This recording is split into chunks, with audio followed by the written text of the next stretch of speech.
Alright, welcome back everybody. This is Juan from the YATA LOCK coming to you today with my zoodiac profile that I took with Nats and everything. Yeah, this is a pretty standard build. There's a little different text. I don't run Shuffle Reborn. I know that was very popular this weekend, but yeah, I chose not to run it, and I'll show you a couple of reasons why I chose to run it and why it actually helped me out over Shuffle Reborn. Other than it would be nice to have one copy, but having two is just too dead. I already tested it. One would have been okay, but I went with a different route, so y'all can check it out.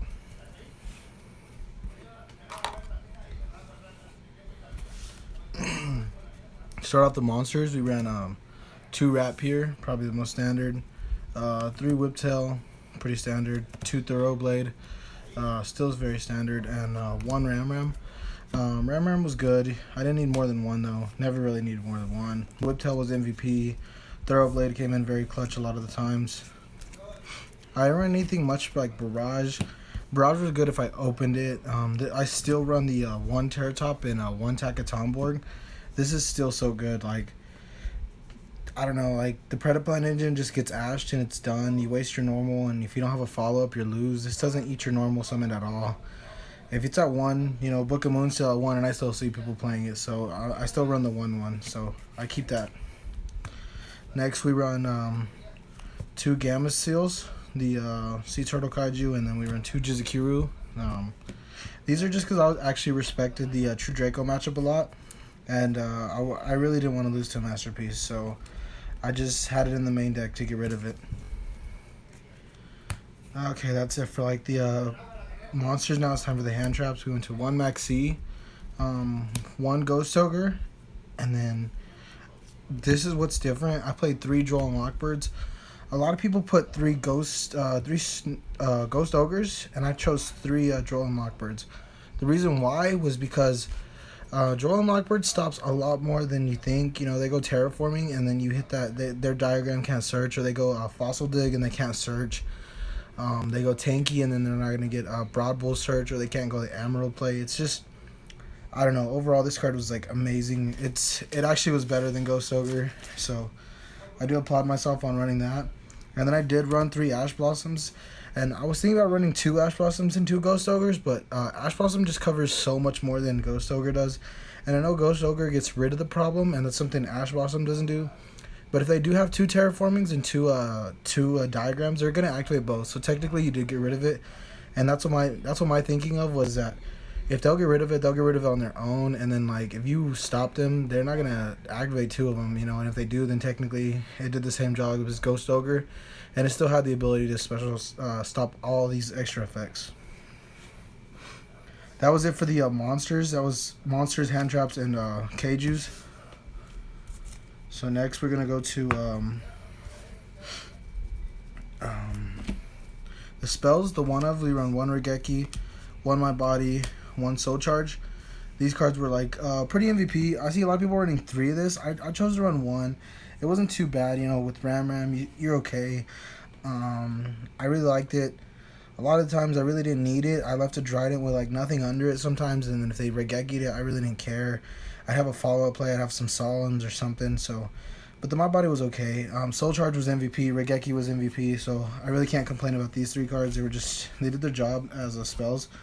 The next 2, I run 2 Kaiju Slumbers. Yeah, I was running Zoodiac Kaiju, so 2 Kaiju Slumbers. A lot of people were running, like I said, they're running Ghost Ogres instead of Ghost Ash, so this was like actually very good in the matchup. Like, it just never really got ashed. Next, we run 2 Pot of Desires, because you really don't care. Like, you're trading 1-for-1s so much. Like, +1 is actually something you really need, and I noticed that a lot. Like, a lot of the Zoo mirrors were just 1-for-1s and trades, and you just got to get rid of stuff. And when you could actually resolve this, and like I said, Ash Blossom was nowhere to be seen a lot. A lot of people had it, and then like a lot of people just completely cut it, or it was in like the sideboard, so it was just not needed. Like, I didn't really worry about this card too much, so it almost always resolved. Next, you run 2 Instant Fusions. Like, yeah, this is like Norden's banned, and I'm still running. Like, I had 1 Instant Fusion when Norden was here, and now I'm running 2 Instant Fusions now that Norden's gone. And I'll show you the reasons why here in a second. But yeah, Instant Fusion is still the nuts, guys. Like, it's still the nuts. This is the reason why I ran Shuffle Reborn, or I didn't run Shuffle Reborn because I ran one Instant Fusion, or two Instant Fusions still. And I didn't cut it out for the Shuffle Reborn, but it put in its work. Like, trust me, it won me so many games. Next, we run the most standard cards, which are obviously the Fire Formation Tinky and the Triple Barrage. Not much to say about these cards. MVPs, Tinky, Search, Barrage, Pop Tinky, you know, it's the nuts. Okay, next, lastly, we're going to go to the traps. We just run one old man. This guy's so amazing. This guy's so amazing. And these three guys are so amazing. You know, these old man, they don't sleep, man. These old people don't sleep. That can't sleep on them, they're going to kill you. These guys won the games. Like, Imperial Order won me so many games. Like, one time I was down to like 300 life points, and I didn't have enough to pay, so I popped it, and I only had 300, and the guy had 8,000. I just OTK'd him. It was crazy. That's it for the main deck. Let's go to the extra deck. Pretty standard, just 2 Trident, 2 Broad Bull, 1 Tiger Mortar, 1 Chakanine, 1 Borbo. These are pretty much standard zoo lineups. A lot of people are running three of this and 3 of this. I didn't really agree with that. I may have agreed with 2 Chakanines, but one was okay. I mean, I normally shuffle it back from the Emerald play, and not a lot of people running Droll and Lockbird, so they were gonna Droll your, they weren't gonna Ash Blossom your Daigusto Emerald, so you just gotta shuffle it back.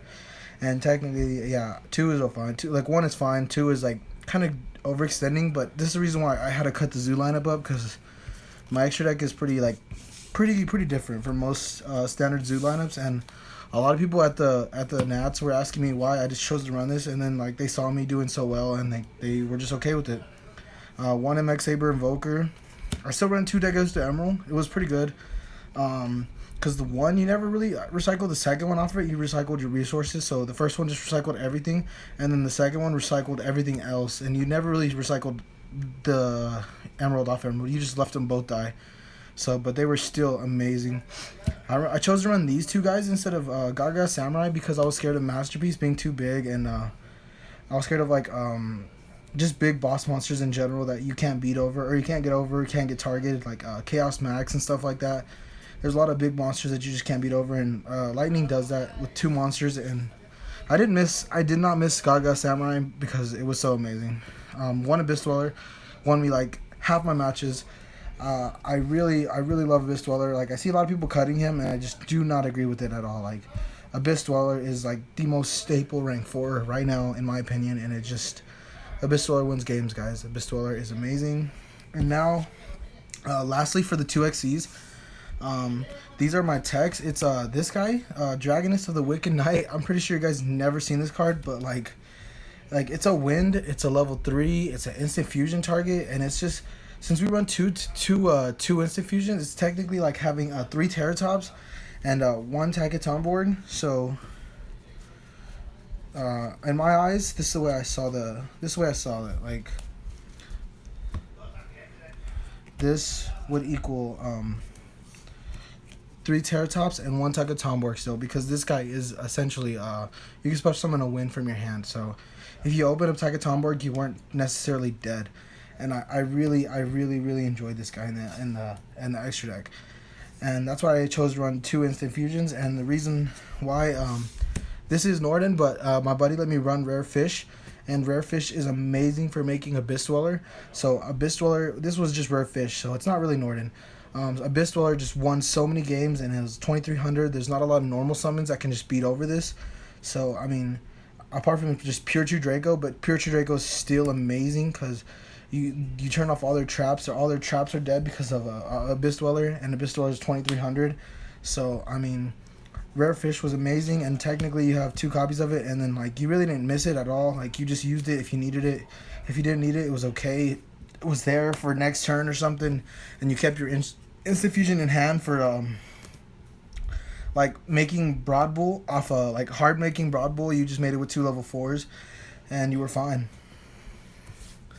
And that's how you got to push for a lot of game, making Broad Bull the hard way, and then making him the 1 card XCs, and then you were able to search like almost 2 Whiptails and just like bump him up with like, and then put a Tiger Border and make him like 36 and just beat over a Masterpiece or anything really.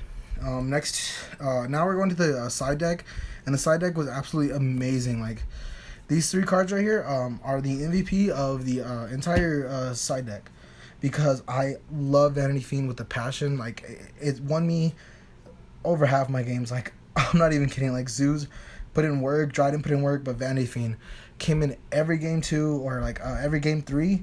If I won game 1, lost game 2, won then win game 3 first. But if I lost the dice roll, I put him in every game 2, and I I just dropped him in 1. I just used Chakinine to respond to Vanilla, and then I just dropped Vanity Fiend, and it was just there. They couldn't they couldn't do much.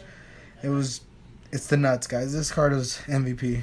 Next we run 2 Twin Twisters, pretty standard. 2 Dark Hole. We liked going second, so we decided those in. 2 Unending Nightmare for the Pendulum matchup. Next we run 3 Mask Restrict for the Draco matchup. And then these were actually supposed to be Flying Seas, but I really didn't want them to be Flying Seas because of Shuffle Reborn. And I figured I would have to face a Rogue deck or Paleozoics in the top cut or something like that. And if I got there, I didn't want to lose to that deck, because that deck is strong against Zoo. So I was ready for it. But Denko Seka is amazing. So I felt like I would be testing my options with Denko Seka instead of anything else, because Shuffle Reborn's a thing. And yeah, I really didn't want to get my Flying Sea shuffled and then them draw a card off of it. I would just rather like turn off all their strikes and stuff like that than play anything else. And that's it for the deck. You know, this was a Nats build, so I hope you guys liked it. A lot of people there were like asking me like my different techs and stuff, because like these 2 cards right here, and well, this is Rare Fish, so just take that in mind. They were like, why are you like they were actually really excited that I kept that in, because of the Invoker play was still there. It was not gone. And if you open Terror Top, then you just plus like you just plus the nuts. Like, you just plus so much, and then you can put the Takatomborg back, and then your instant fusion was still alive. If you hard drew this, you could instant fusion and make another Invoker. It was just it was too good. I love this extra deck. It was amazing. I didn't miss anything. I mean, Norden, of course I missed Norden, but Rare Fish did the job. So yeah, Rare Fish put in a lot of work this weekend. That was pretty much it for the deck build, guys. If you liked it, please at least comment and tell a friend. You know, I'm not really too big on like the subscriber base is really low right now, so I'm just trying to get my name out there. So if you guys really enjoyed the video and stuff, like, just let me know. You know, I'm just trying to like show off that, like, you know, this channel isn't like the lowest tier. Like, we have good cards and we have good techs, and we made it to Nats, or I made it to Nats, so I'm not, you know, technically like the most scrub duelist here. So just let your friends know, you know, that you found a little YouTube channel that you can get some techs from, and I'll be glad to keep uploading like tech cards and stuff like that all the time. Just let you guys know. So alright, guys, just take this in consideration. The vanillas were instant fusion targets, and they were absolutely amazing. Alright, guys, peace out.